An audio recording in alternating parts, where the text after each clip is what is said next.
হয়তোবা এটা সম্বন্ধে সবার এখনো সেই নলেজটুকু ভালোভাবে আসেনি। কিন্তু আমি বলতে চাই যে এইটা প্রত্যেকের বাড়িতে ইনস্টলেশন যার কনজিউমের উপর ভেরি করে। তো এখন হয়তোবা উইন্টার দেখে এসি, ফ্রিজ চলে না। কিন্তু তারপরেও আমি মানে আই এম হ্যাপি। লোনের মাধ্যমে যদি কেউ এটা নেয়, হুম, হুম। তো প্রত্যেক মাসে যে ইনস্টলমেন্টটা পে করবে, এটা ওদের ইলেকট্রিসিটি প্রত্যেক মাসের যে বিলটা পে করতে হয়, ওই বিলটা দিয়েই ইনস্টলমেন্টের পেমেন্টটা চলে আসবে। অ্যান্ড স্যার আফটার ইনস্টলেশনের পর এখন বিল কত আসছে? এখন তো বিল আসবে কোত্থেকে? আমি তো আজকে আমি রয়েছি আনন্দনগর দীপঙ্কর দে স্যারের বাড়িতে। চলুন আজকে স্যারের কাছ থেকে জেনে নিই সোলার প্ল্যান্ট বসার আগে উনার চিন্তা ভাবনা কী ছিল এবং সোলার বসার পর উনি সোলার থেকে কী কী বেনিফিট পাচ্ছেন। হ্যালো স্যার, স্যার কেমন আছেন? ভালো। তাহলে স্যার আপনি সোলার এনার্জির মধ্যে কীভাবে আসলেন বা সোলার এনার্জির মধ্যে আসার চিন্তা ভাবনা কী ছিল?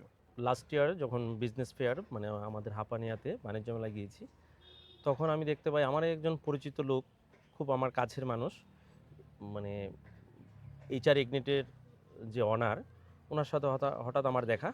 তখন আমি জানতে পারি যে যে এই সোলার মানে সোলার প্ল্যান্টটা বাড়িতে যখন কেউ এস্টাবলিশ করে, হুম, হুম। তখন এনার্জি সম্বন্ধে, কারণ তখন আমার এত কিছু ধারণা ছিল না যে এটা থেকে কীভাবে ইলেকট্রিসিটি জেনারেট হয় বা কীভাবে কনজিউমাররা কীভাবে কী বেনিফিট পায়। তো তখন উনি আমাকে সবটা ব্যাপারে অনেকক্ষণ বুঝিয়েছে। বোঝানোর পরে আমি ভাবলাম যে তখন আমার মানে নেগেটিভ কনসেপ্ট ছিল। তারপর আরেকদিন আমি যখন ওনার অফিসে যাই, তখন আমাকে উনি ব্যাপারটা সম্বন্ধে খুব ভালোভাবে বুঝিয়েছে। তখন আমার অ্যাকচুয়ালি যখন স্মার্ট মিটার আসলো ত্রিপুরাতে, তো আমাদের বাড়িতেও স্মার্ট মিটার এস্টাবলিশ করা হয়েছিল। স্মার্ট মিটারে অ্যাকচুয়ালি যেরকম সুফল আছে, সেরকম অনেক নানান অসুবিধার সম্মুখীন হতে হয়। কারণ এটা তো ডিজিটাল মিটার। তো প্রিপেড রিচার্জ করতে গিয়ে হঠাৎ করে দেখা গেল যে রাত্রিবেলা ১২টার সময় ব্লিম করছে। হুম, হ্যাঁ, একটা সিম্বল আসছে। তো তখন রাত্রে ১২টার সময় তো আর ইলেকট্রিসিটি আর মানে হুম। রিচার্জ করার কোনো উপায় থাকে না।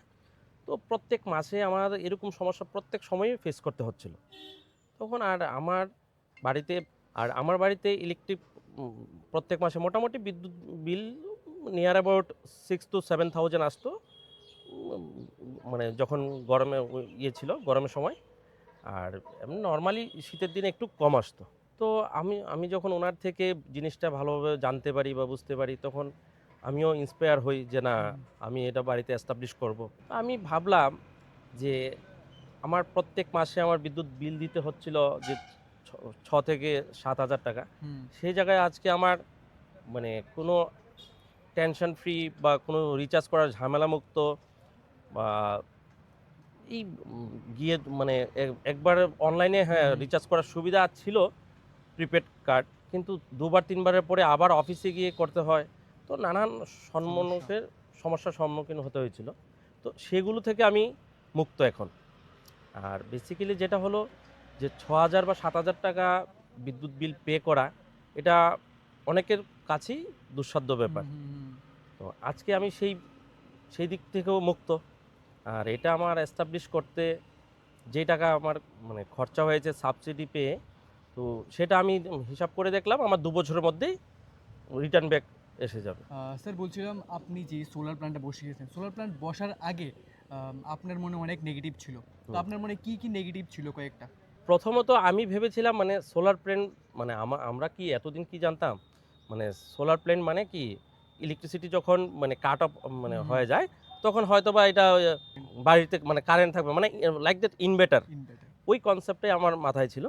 কিন্তু পরবর্তী সময়ে দেখলাম যে না, এটা অ্যাকচুয়ালি হলো আমাদের যে এখন মানে গ্যাস ভিত্তিক যে বিদ্যুৎ কেন্দ্র হুম, হুম, হুম। বা জলবিদ্যুৎ জলবিদ্যুৎ। কেন্দ্র, তো দিন তো এগুলো আস্তে, আস্তে ফুরিয়ে যাচ্ছে। হুম, তো এখন মানে সৌরশক্তিকে কাজে লাগিয়ে হ্যাঁ, ইলেকট্রিক জেনারেট করা, তা থেকে হুম, কনজিউমাররা বা গ্রাহকরা মানে বিদ্যুৎটা যে এক্সেস বিদ্যুৎটা আমাদের পাওয়ার গ্রিডে সাপ্লাই করে দেওয়া। হুম।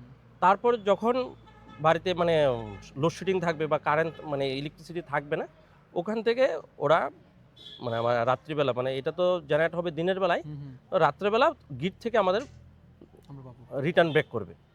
তো ওই কনসেপ্টটাই আমি ১ম মানে আমি অন্যরকম ভেবেছিলাম। তো এইচআর ইগনিটের সাথে যখন আমার পরিচয় হয়েছে, তখন এগুলি আমাকে আস্তে, আস্তে অনেক সবকিছু ভালো, খারাপ, পজিটিভ, নেগেটিভ সব কিছু আমাকে বুঝিয়েছে। স্যার আপনি সোলার প্ল্যান্টের মধ্যে কোন প্ল্যান্টটা বসিয়েছিলেন? এটা ছিল আমার অনগ্রিড।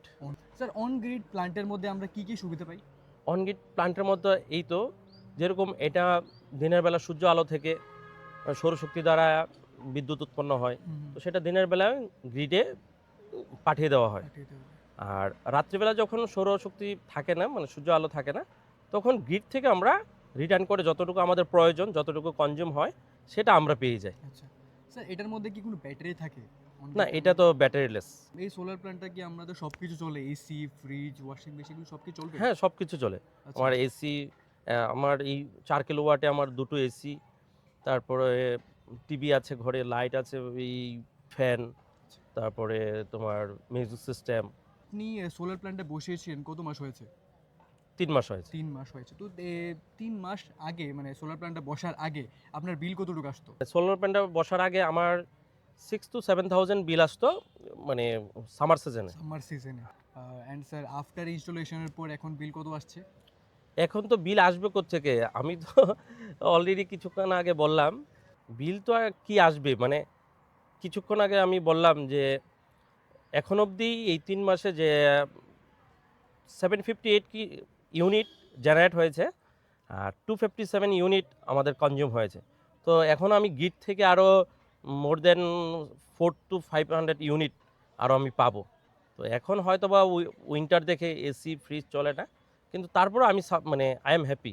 এইচআর ইগনে যে এই যে কাজটা করেছেন, এইচআর ইগনেটের কাজটি আমাদের যে ইনস্টলেশন টিম এই কাজটা কমপ্লিট করেছে, তাদের তাদের অভিজ্ঞতা বা তাদের কাজটা কি ভাবেন আপনি? না, না, প্রথমত বলবো এইচআর ইগনিটের পুরো টিম, যারা ইনস্টলেশন বা সার্ভিস বা অনার বা যাই হোক, আমি ওদের অফিসেও গিয়েছি, ওদের বিহেভিয়ার, হসপিটালিটি খুব ভালো।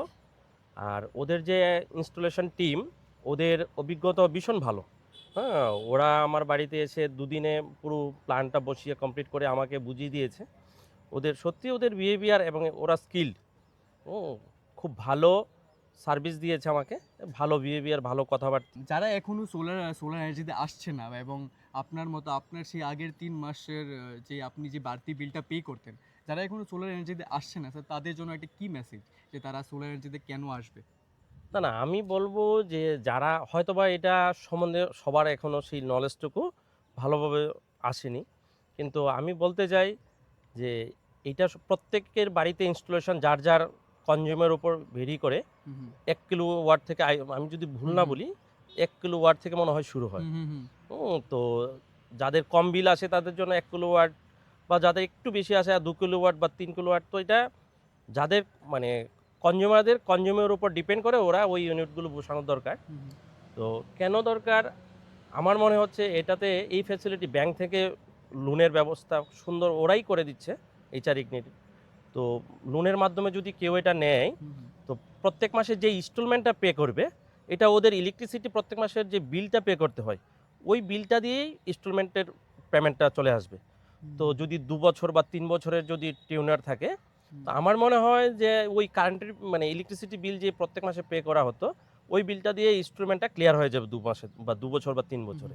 তো তখন তো ওরা 3 বছরের পরে ওরা ফ্রি, মানে ফ্রি কস্ট, ফ্রি। হ্যাঁ, ফ্রিতেই তারা ইলেকট্রিসিটি উপভোগ করতে পারবে। তো আমার মনে হয় প্রত্যেকের বাড়িতে এটা ইনস্টলেশন করা দরকার। Thanks to HR ইগনিট।